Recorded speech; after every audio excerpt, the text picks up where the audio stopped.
नमस्कार। बाजार आज और कल में आप सभी का स्वागत है। मैं हूं स्वाति रायना। इस शो में हम आपको बताएंगे बाजार में आज का पूरा एक्शन, साथ ही कल के लिए क्या रखनी है आपको स्ट्रैटेजी। हमारे साथ शो में शामिल होंगे जी बिजनेस के मैनेजिंग एडिटर अनिल सिंघवी। साथ ही हमारे साथ आज शो में खास मेहमान सेठी फिनमार्ट के एमडी विकास सेठी हैं। विकास जी का स्वागत करते हैं शो में, और पूरी रिसर्च टीम से जानेंगे अलग अलग सेक्टर्स का हाल। लेकिन सबसे पहले आज बाजार के हाल की कर लेते हैं चर्चा। तो मंदी वाले मंडे के बाद हमने देखा ट्यूसडे को बाजार में आए रिकवरी। आज गिरावट पर खुलने के बाद बाजार ने निचले स्तरों से दमदार रिकवरी दिखाई और हरे निशान में जाकर बंद हुए। निफ्टी करीब 90 अंक चढ़कर 17,500 के ऊपर बंद होने में कामयाब रहा। तो सेंसेक्स में करीब 200 अंकों की बढ़त आज दर्ज की गई। वहीं निफ्टी बैंक 150 अंकों की तेजी के साथ 37,275 के पास बंद हुआ। और आज सभी सेक्टर इंडेक्स में हमें दिखी खरीदारी ही। एफआईआई और डीआईआई की तरफ से क्या संकेत मिल रहे हैं, आंकड़ों के लिहाज से समझते हैं। एफआईआई यानी विदेशी संस्थागत निवेशकों की तरफ से आज भी भारी भरकम बिकवाली के आंकड़े सामने आए हैं। 4,477 करोड़ रुपए की बिकवाली एफआईआई की तरफ से, तो वहीं डीआईआई की तरफ से आज करीब 1,412 करोड़ रुपए की खरीदारी के आंकड़े सामने आए हैं।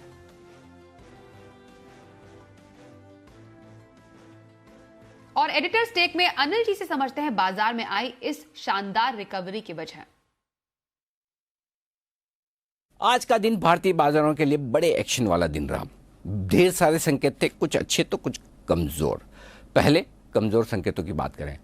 अमेरिकी बाजार हल्के हरे निशान में बंद हुए डाउ पर, लेकिन ऊपरी स्तरों से अमेरिकी बाजार तेजी से घटे और दिन के आखिरी घंटे में काफ़ी कमजोरी दिखी, तो उससे थोड़ा सा सेंटीमेंट खराब हुआ। अदरवाइज दिन भर अमेरिकी बाजार बेहद मजबूत थे और उसको देखकर एसजेक्स निफ्टी भी तेज था, लेकिन गिरावट का पहला संकेत वहां से आता दिखा। दूसरा संकेत एफआईआई की दमदार बिकवाली। फिर से 3,500 करोड़ के आसपास की कैश मार्केट में बिकवाली के आंकड़े कल के सेशन के भारी पड़ते हुए दिखे, लेकिन उसमें भी एक सिल्वर लाइनिंग ये थी कि वायदा कारोबार में स्टॉक फ्यूचर्स में एफआईआई ने बड़े दिनों बाद हल्की खरीदारी की। तीसरा आंकड़ा था पुट कॉल रेशियो का। 0.67 के आसपास पुट कॉल रेशियो, कई महीनों के लोएस्ट लेवल पर, ऑलमोस्ट डीप ओवरसोल्ड मार्केट, जरूरत से ज्यादा बिकवाली और हल्के बाजार तेजी की तरफ। यह तीसरा कारण था जो मजबूती की तरफ था। अब चौथा कारण जो पिछले 3-4 दिनों से जबरदस्त दबाव बाजार में और उसके साथ ग्लोबल संकेतों को देखते हुए कमजोर खुलना तय था। खुले कमजोर, खुलने के बाद थोड़ा और नीचे फिसले भी। 17,200 के अहम लेवल के आसपास शुरुआती 15 मिनटों में बाजार ने उतार चढ़ाव दिखाया और उसके बाद लिया सपोर्ट और उसके बाद पीछे मुड़कर नहीं देखा। दिन भर धीमे धीमे शॉर्ट कवरिंग और फ्रेश खरीदारी के चलते बाजार अपनी बढ़त बनाते हुए नजर आए। 17,400 तक पहुंचे, वहां काफी वक्त बिताया और सेकंड हाफ में आखिरी 1.5 घंटे में बाजार ने रफ्तार पकड़ना शुरू किया और क्लोजिंग 17,500 के बेहद करीब होती हुई दिखी, जो कि काफ़ी अच्छी कही जाएगी। और कमोबेश वैसा ही रुझान बैंक निफ्टी का भी दिखा। कल के जो बैंक निफ्टी के लोस है 37,650, वहीं पर डबल बॉटम बना, आज फिर से वहीं तक पहुंचे और वहां से बैंक निफ्टी ने भी यू टर्न लिया और बंद होते होते 37,200 के भी पार निकले। तो आज का दिन बेहद शानदार रिकवरी के नाम रहा, ये कह सकते हैं। और वो भी तब जबकि ग्लोबल सपोर्ट बहुत ज़्यादा नहीं था, एफआईआई की बिकवाली के आंकड़े भी थे, लेकिन उसके बावजूद 1000 पॉइंट का नॉन स्टॉप करेक्शन, 18,200 से 17,200 तक का बाजार का आना, ये रिकवरी का बड़ा कारण दिखा वायदा कारोबार की मंथली एक्सपायरी के हफ्ते में। तो आज की क्लोजिंग बड़ी राहत देने वाली है। भले ही पॉइंट्स में आपको बहुत ज़्यादा ना दिखे, लेकिन निचले स्तरों से देखेंगे तो 300 पॉइंट की रिकवरी निफ्टी में और लगभग 700 पॉइंट की रिकवरी, 800 पॉइंट की रिकवरी बैंक निफ्टी में निचले स्तरों से, और 1000 पॉइंट से ज़्यादा की रिकवरी सेंसेक्स में लोअर लेवल से आती नजर आई। और कल के लिए मार्केट स्ट्रैटेजी भी समझेंगे अनिल जी से, लेकिन उससे पहले आज हर सेक्टर का हाल भी जानते हैं अच्छे से। हमारे साथ सहयोगी आशीष चतुर्वेदी। आशीष, जरा बताइए आज कौन से सेक्टर में रही मजबूती और कहां थी सुस्ती? कल के सत्र में जहां पर सबसे ज़्यादा मार देखने को मिली, आज बाउंस बैक जो है वहीं आपको देखने को मिला। और तमाम ऐसे स्टॉक्स थे, इंडाइसेस थे जहां पर आप दिन के दौरान देखें तो बढ़िया तेज़ी और उछाल देखने को मिला। जैसे कि हमने सुना अभी कि निफ्टी में अगर आप देखें तो निचले स्तरों से करीब 300 अंकों की जो है रिकवरी देखने को मिली। निफ्टी बैंक भी जो है हरे निशान में बंद हुआ। सेंसेक्स में भी दिन के दौरान बढ़िया रिकवरी देखने को मिली। सबसे पहले निफ्टी के वो स्टॉक्स देख लेते हैं जहाँ पर दिन के दौरान जो है तेजी आई, बाजार को सहारा देखने को मिला। पहला नाम आता है देखिए पावर ग्रिड का। कल भी अगर आप देखें तो स्टॉक जो है कमजोर बाजार में स्ट्रेंथ दिखा रहा था। इसके अलावा जेएसडब्ल्यू स्टील है, कोल इंडिया में 3-3.5% के गेंस देखने को मिले। एनटीपीसी में भी अच्छी तेजी देखने को मिली। लेकिन कुछ स्टॉक्स निफ्टी के ऐसे भी थे जिन्होंने इंडेक्स को ड्रैग किया, यानी थोड़ा सा दबाव बनाते हुए नजर आए। इंडसइंड बैंक है, एशियन पेंट्स, इन्फोसिस, बजाज ऑटो, इन स्टॉक्स में हल्की गिरावट देखने को मिली। लेकिन सेक्टर स्पेसिफिक एक्शन को अगर समझा जाए तो मेटल स्टॉक्स यहाँ पर पूरा फोकस रखना चाहिए। कल भी हमने देखा था कि निश्चित तौर से खरीदारी आ रही थी और आज ये खरीदारी एक कंटिन्यूएशन अपमूव में बदलते हुए नजर आई। वेदांता यहाँ पर ओपन ऑफर की खबरों का असर देखने को मिला। जिंदल स्टेनलेस है, हिंदुस्तान कॉपर, नाल्को जैसे स्टॉक्स में तेजी देखने को मिली। नाल्को बैन से भी बाहर है, इसका भी एक असर देखने को मिला। और पीएसयू बैंक की कल जमकर धुलाई हुई थी और यहाँ पर देखिए अच्छे गेंस देखने को मिले।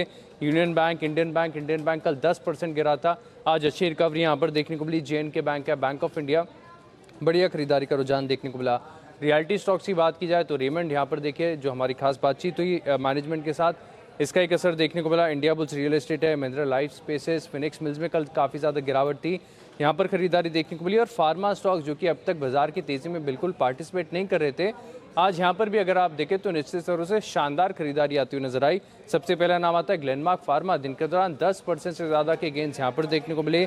API बनाने वाली कंपनी हाइकल, अच्छा मुनाफा यहाँ पर देखने को मिला। मार्क्सेंस फार्मा, स्ट्राइड्स फार्मा, ये भी कुछ ऐसे स्टॉक्स थे जो तेजी के साथ बंद हुए। बिल्कुल, तो बाजार का हाल हमने समझा अच्छे से आशीष से। अब आज के खास मेहमान विकास सेठी का रुख कर लेते। विकास जी, जैसा हम समझ पा रहे हैं आज रिकवरी का दिन रहा बाजार के लिए। फिलहाल आगे आने वाले दिनों के लिए बाजार पर आपकी राय क्या है और कल के लिए खास तौर पर इंट्राडे और हफ्ते भर का नजरिया कहां?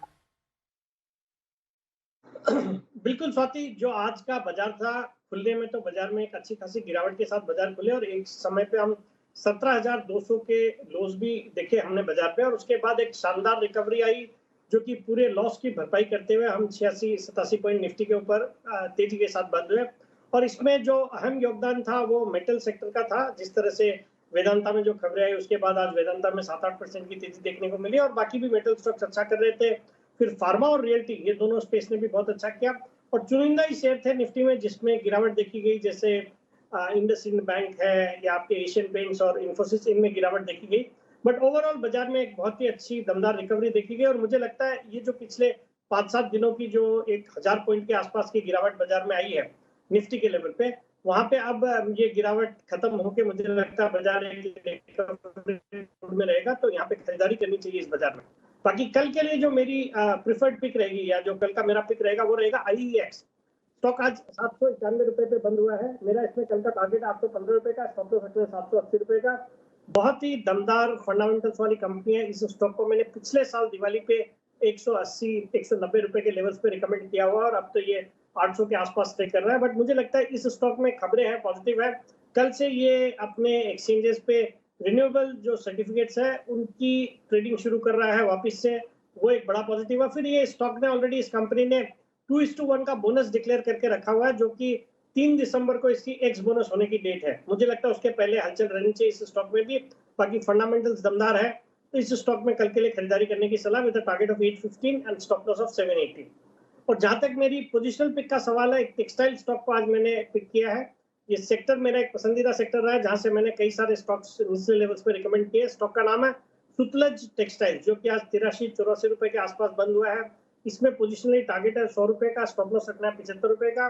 टेक्सटाइल सेक्टर बिल्कुल बूम कर रहा है। जिस तरीके से हम चाइना +1 की स्ट्रेटजी का बेनिफिट देख रहे हैं भारतीय टेक्सटाइल कंपनीज को, फिर आपके जो PLI स्कीम सरकार ने दी उसका भी बेनिफिट दिखाई दे रहा है। और बाकी ये कंपनी तो कई सारे इंटरनेशनल ब्रांड्स को कैटर करती है। फिर भारत में भी जो नामी गिरामी ब्रांड है जैसे रेमंड है, सियाराम है, डोनियर है, एरो है, इन सब के लिए काम करती है। फिर इस कंपनी में बिरला ग्रुप की भी बिट्स के थ्रू 6.89% की हिस्सेदारी है। फिर आपके हिंदुस्तान टाइम्स की अराउंड 5.98% की हिस्सेदारी है।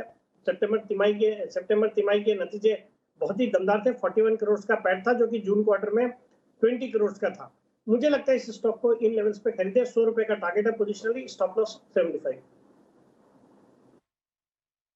जी, तो विकास सेठी की राय, इंट्राडे में IEX में खरीदारी की सलाह और पोजिशनल व्यू सतलज टेक्सटाइल में रखने की सलाह। बातचीत जारी रहेगी खास मेहमान से। आने वाले नतीजे पर भी कर लेते हैं चर्चा। सीमेंस के चौथी तिमाही के नतीजे कल आएंगे, नतीजे कैसे रहने का अनुमान है समझते हैं देवांशी। देवांशी जरा बताएं सीमेंस के नतीजों का अनुमान क्या कह रहा है? जी बिल्कुल, आप देखिए सीमेंस से इस तिमाही में काफ़ी मजबूत नतीजों का अनुमान लगाया जा रहा है। कंपनी की जो कुल आय है उसमें 19% तक की बढ़त होती हुई दिखेगी, कामकाजी मुनाफा 10% बढ़ेगा और कंपनी के जो मुनाफा है उसमें इस बार 24% तक का जंप आपको देखने मिलेगा। टैक्स का फायदा कंपनी को मिला है और इसी के चलते 24% तक का जंप आपको बॉटम लाइन में देखने मिला है। लेकिन अगर आप टॉप लाइन देखें या कंपनी की जो आय है, सारी सेगमेंट्स में अच्छा प्रदर्शन होता हुआ दिखा है और एग्जीक्यूशन काफ़ी मजबूत थी और इसी के चलते कंपनी का कामकाजी मुनाफा और साथ ही जो आय है उसमें अच्छी खासी बढ़त आपको देखने मिल सकती है। नई ऑर्डर बुक में इस बार 17 से 18% तक की बढ़त होती हुई दिखेगी। टोटल ऑर्डर बुक इस बार 8% तक बढ़ती हुई दिखी है, 13,915 करोड़ पर इस बार पहुंचती हुई दिखेगी। नजर रहेगी कि आने वाले समय में जो ऑर्डर बुक है उसका जो ट्रेंड है वो किस तरह से रहता है। साथ ही आप देखिए जो मार्जिन हैं इस पर इस तिमाही में थोड़ा सा दबाव रह सकता है। 13% से घटकर कंपनी के मार्जिन 12% के आसपास रह सकते हैं। कच्चे माल की लागत बढ़ी है, इसके चलते मार्जिन पर दबाव रहने की आशंका है। लेकिन इन ऑल अगर आप देखें नंबर्स मजबूत रहेंगे सीमेंस से। ट्रेंड ऑर्डर बुक का किस तरह से, एग्जीक्यूशन कितना मजबूत रहेगा, इस पर फोकस रहेगा। कमेंट्री और गाइडेंस इंपॉर्टेंट रहेगी, लेकिन ओवरऑल नंबर्स काफी मजबूत रहेंगे। कल के बाजार पर क्या रखनी है स्ट्रैटेजी और साथ ही बाजार के लिए अहम संकेत समझते हैं अनिल जी से। भारतीय बाजारों के बंद होने के वक्त डाउ फ्यूचर्स एकदम सुस्त थे। लगभग 2 बजे के आसपास डाउ फ्यूचर्स 200 पॉइंट कमजोर, लेकिन डाउ फ्यूचर्स में अच्छी रिकवरी 1.5 घंटे में आती दिखी और 3:30 बजे एकदम फ्लैट थे। यानी कि अमेरिका में मिला जुला सेशन हो सकता है, देखते हैं क्या कुछ होता है। लेकिन उससे ज़्यादा अहमियत वाला नंबर होगा एफआईएस की खरीदारी या बिकवाली का आज के सेशन में। शॉर्ट कवरिंग भरपूर हुई, फ्रेश खरीदारी भी स्क्रीन पर दिख रही है। अब ये फ्रेश खरीदारी घरेलू फंड्स और ट्रेडर्स ने किए या फिर एफआईएस भी अपना थोड़ा सा मूड बदलते हुए दिख रहे हैं, क्योंकि कल पहला संकेत आया था एफआईएस की तरफ से जब स्टॉक फ्यूचर्स में 1500 करोड़ के आसपास की खरीदारी का आंकड़ा आया। तो आज सबसे अहम आंकड़ा यह है जो कल बाजार का डायरेक्शन तय करने की कोशिश करेगा। इसके अलावा हम देखेंगे ग्लोबल मार्केट्स का मूड माहौल कैसा रहता है। अब आइए कहां पर सपोर्ट है। 17,200 17,275 अब मजबूत सपोर्ट का काम करेगा और उससे पहले हल्की रुकावट 17,400 के आसपास है। तो तुरंत आप 17,400 17,425 को सपोर्ट मान लें, जो कि 75 से 100 पॉइंट नीचे है, जहां निफ्टी आज बंद हुआ है 17,500 के लेवल पर। ऊपर कितना जा सकते हैं? 17,625 से लेकर 17,700 ये रेंज है 75 पॉइंट की, जो पहली रुकावट की रेंज बनेगी 17,625 17,700। इसे पार किया तो फिर आगे देखेंगे और मजबूती कितनी बनती है। बैंक निफ्टी का जहाँ तक सवाल है, सपोर्ट थोड़ा दूर है, 36,650 एक तरह से आप कह सकते हैं कि मजबूत सपोर्ट है, लेकिन उससे पहले 36,900 37,000 हल्के फुल्के सपोर्ट का काम करेगा। ऊपरी स्तर पर 37,500 550 हल्की फुल्की रुकावट है, लेकिन बैंक निफ्टी अगर मजबूत रहा, रिकवरी हुई तो 37,750 से 37,925 की रेंज तक जाने को तैयार है। ये लेवल से जिन पर आपको नजर रखनी है। वायदा कारोबार की मंथली एक्सपायरी भी 2 दिन बाद है, परसों है, तो कल का सेशन उस लिहाज से बेहद अहमियत भरा होगा। तो ढेर सारे ट्रिगर्स होंगे आपके पास, ग्लोबल मार्केट्स के संकेत, एफआईएस के डेटा, वायदा कारोबार में एक्सपायरी के पहले बनते हुए डेटा, इन सब के बीच में कल फिर से एक और एक्शन पैक दिन रहने वाला है। आइए अब जानते हैं कल का ऑप्शन।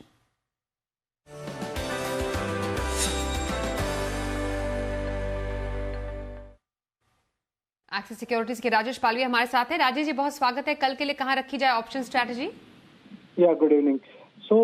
आज जो मार्केट में हमने लोअर साइड से एक रिकवरी देखी, उसमें जो डेटा बन के आया उसमें 17,400 17,500 ये दोनों स्ट्राइक पे काफी एग्रेसिव पुट राइटिंग देखने को मिली, जिससे ये पता चलता है कि मार्केट में बेस अब हायर साइड पे शिफ्ट होते हुए दिख रहा है। मार्केट एक ओवरसोल्ड टेरिटरी में था और जो इम्पोर्टेंट लेवल थे 17,200 17,100 को डिफेंड करके मार्केट वहां से बाउंस करते हुए दिखा। तो जिस तरीके से मार्केट में बाउंस आया है, हमें लगता है कि कल के सेशन में भी एक और यहाँ पे अप मूव यहाँ से एक्सटेंड होते हुए दिख सकता है एक्सपायरी के चलते।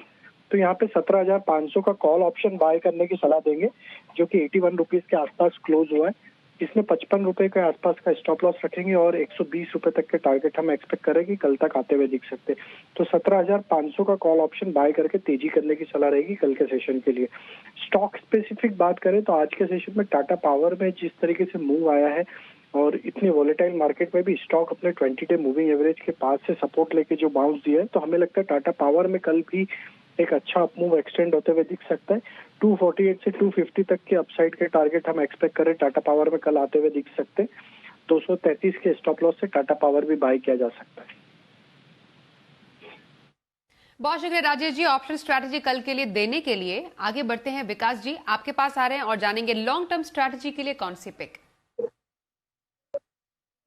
बिल्कुल स्वाति, जो मेरी अभी लॉन्ग टर्म पिक रहेगी कल के लिए वो स्टॉक का नाम है एनसीसी, जो पहले नागार्जुना कंस्ट्रक्शन के नाम से ट्रेड जाना जाता था।